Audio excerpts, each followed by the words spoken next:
Burası Artvin, Ardanuç'ta bulunan Tosunlu Köyü'nün yaylası.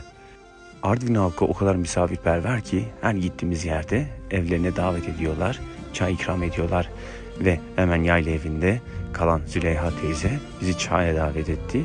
Evinde neyi varsa önümüze koydu sağ olsun.